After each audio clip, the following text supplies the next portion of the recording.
this is about helping other people. So over the last year or two, my mother's been dying with cancer, and I've been learning about non-duality at the same time. And I suppose I've wanted to help her, to comfort her, and say, as well as I love you, I'm there for you, I can help you in practical ways. I've been thinking, can I use what I'm learning of these teachings to give her a sense of peace about, she's actually survived cancer, thankfully, for now.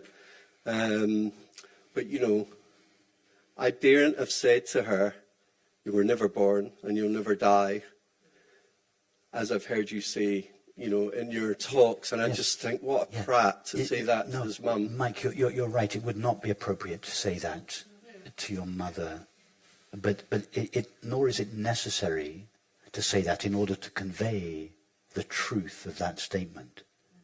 How do you convey the truth of that statement? Just by being at peace in her presence.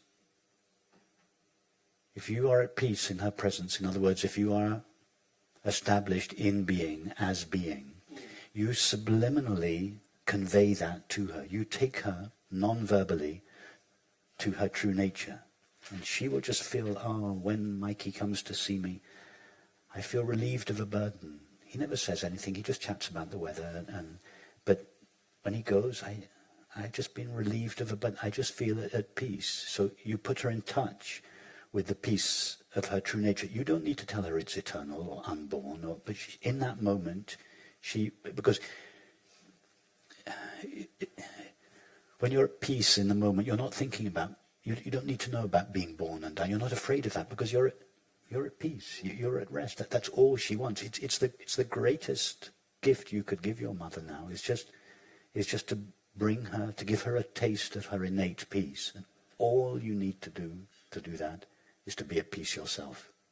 You go and talk about the weather, or talk about your old summer holidays on the beach, or talk about anything. Just be at peace yourself. And peace is like COVID. It's contagious. You catch it very easily. And you're just near somebody and you catch it. You must have. If she's moaning, like now afraid of becoming ill again, and Okay, is there no way to make sure that you are not afraid of her becoming ill again, and your fearlessness will communicate itself wordlessly to her.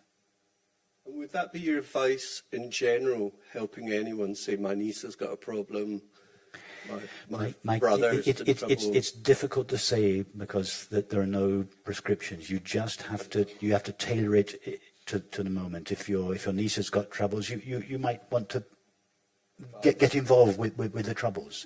You may want to explore them.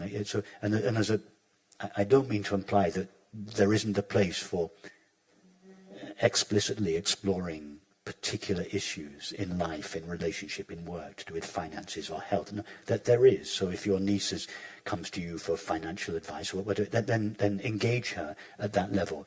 But the real help you give her is not at that level. The real help, the conversation is the packaging, is the envelope. The real content of your help is this subliminal communication of imperturbable peace and causeless joy. If you are peaceful if you are established in being, as being, which, like the space of this room, cannot be disturbed, that doesn't derive its peace from circumstances. It is prior to and independent of. It's the peace that passeth understanding.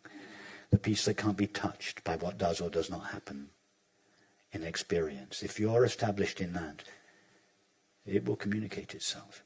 And if your quiet joy is not as a result of anything that is or is not taking place in the world, you will communicate that somehow, subliminally, without your even trying. Or you just help her with her financial problems, but be established in this imperturbable peace and causeless joy. So a quick 20-minute meditation before I get on the phone. 20-minute meditation before you get on the phone, and then continue that undercurrent of meditation during the conversation. Yes. Yeah, and your niece will pick it up over the phone. You don't even have to be there. Over the phone, something about the warmth in your voice, the quiet humour, something, well, whatever it is, because you'll just be being spontaneous, just responding to it, meeting her wherever she is.